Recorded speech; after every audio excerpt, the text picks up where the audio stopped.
What up there, boys? And according to our analytics, mostly more boys. It's Adam and Ewan here, and the Deadpool trailer number 2 has just dropped right in our lovely meaty inboxes, and we've watched it, which is very important for what we're about to do. Straight away, in broad strokes, what did you think? On the spot. It was really good. It was actually, it's really funny. There was the whole action figure sequence, which I thought was just, that's really, really good. Would you have liked to have seen that as a trailer on its own? Probably. I think they could have just ended it there, to be honest. I'd actually quite happily watch a Deadpool film of just him doing the action figures and putting the genitals of the one action figure onto the I've gone on a tangent there. Yes, Josh. It's not Josh Brolin. It's Josh Brolin. Yeah, it's Josh Brolin. Across both universes. I don't recognise him without being purple.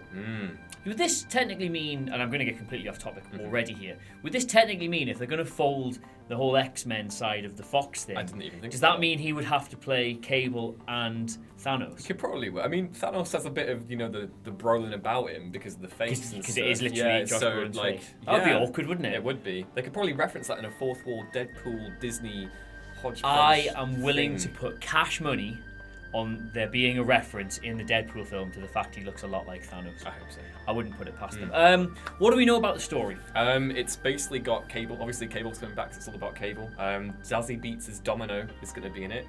Sorry. Zazie Beetz, that's the person who's playing Domino. Zazie Beetz' Domino. Yeah, and then there is also Ricky Baker from... You ever seen Hunt for the Wilder People? No. Well, there we go. That reference of Ricky Baker, once rejected, now accepted, has been completely lost. But he's in it, and then so is the taxi driver from the first film. Yeah, he was a standout star of the first one. I thought underrated. Yeah, I can't really think of anything else. There's been some speculation about time traveling shenanigans. Obviously, that's what Cable does. But, that brings me brilliantly on to my next question, Ewan. As our comics editor, can you tell me some stuff about Cable? He's from the future. Right. He's Scott Summers' son. I think I'm getting that correct. Yeah, he's Scott Summers' son. Potential spoiler. Basically, maybe, I don't know. But he's basically, him and Deadpool have like a bit of a feud in the comics. Like they've kind of always been paired together in the comics. So Cable was always kind of going to be a thing in the films. Basically, he's from the future. He's got kind of like techno robot disease thing. Hence why he's got a big green sleeve. Or a big green sleeve. So basically, I nearly said like this, but of course, when you're watching this, that'll be a genuine, real background. Yeah. Anyway, I digress. What's the animosity there? Let me put my Freudian hat on for a moment. The thing is, they're both such... Well, obviously Deadpool's like wacky and nutty, and then... Is that your Deadpool? Yeah, no, that was just me doing my wacky and nutty thing. That's your wacky and nutty. And then Cable's kind of the hard-nosed. He's very serious. He always comes back to the past with a purpose, in which case it's usually to save the entire... Oh, so Cable has the ability to go back into the past as and when it suits him? I can't remember. I think it's just like it's a plot device that he uses sometimes to come back into the past, and usually it's because he wants to kill someone so that the future timeline will be okay. If you've read the X-Men comics, which you have, or seen the X-Men 90s animated show, which had the really cool, great. So the really cool intro music. He's not as good as the Spider-Man intro that was on Live and Kicking. Oh, Spider-Man. By Aerosmith, apparently. Again, I've gone way off topic. That's why they don't let me do these very often. So we can fairly assume, I don't know if it's been announced yet, that Cable is back to kill Deadpool because Deadpool's going to mess something up in the future.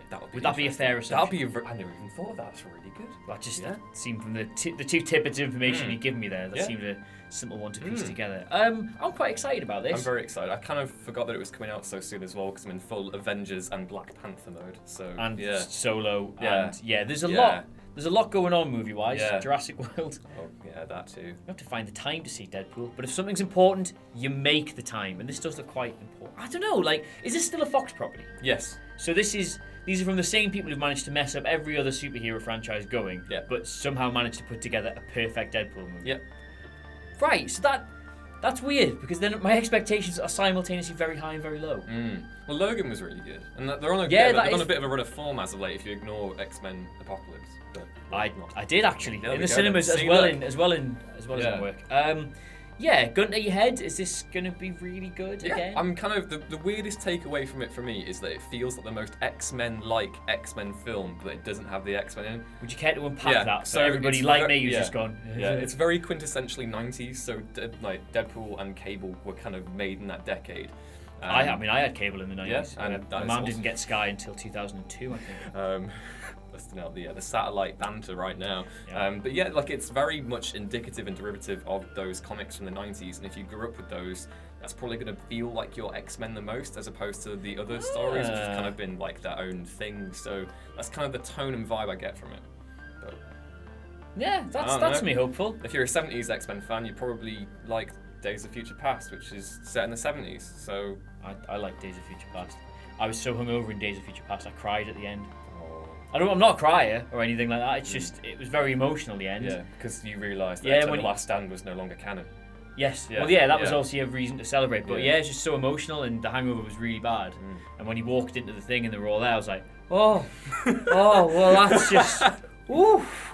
Yeah, it was fine. X-Men breaking hearts since 1960 something. A total stranger sat next to me said, "Are you all right?" Oh. And do you know what I said? What? So yeah, that's the Deadpool trailer reaction. Our reaction is this. Very Largely. visceral. Yeah, very visceral, as the film will be, with all its insides coming out and the inny-outy bits doing all the in and outy thing. Yeah. They seem to be quite happy to show Ryan Reynolds as the testicle a lot more in this film. It was very sparsely used in the last one, but I suppose when you're Ryan Reynolds, you can get away with anything. Yeah, so I'm looking forward to it, but are you? That is the real question. Please leave a comment below if you are or if you're not, and don't forget to like, share and subscribe. Until the next time another trailer comes out. At this rate, there's about 4 a every day. single day. Yeah, I've been Adam. This has been Ewan. there you go. Yeah. Remembered, and we'll see you soon. Bye.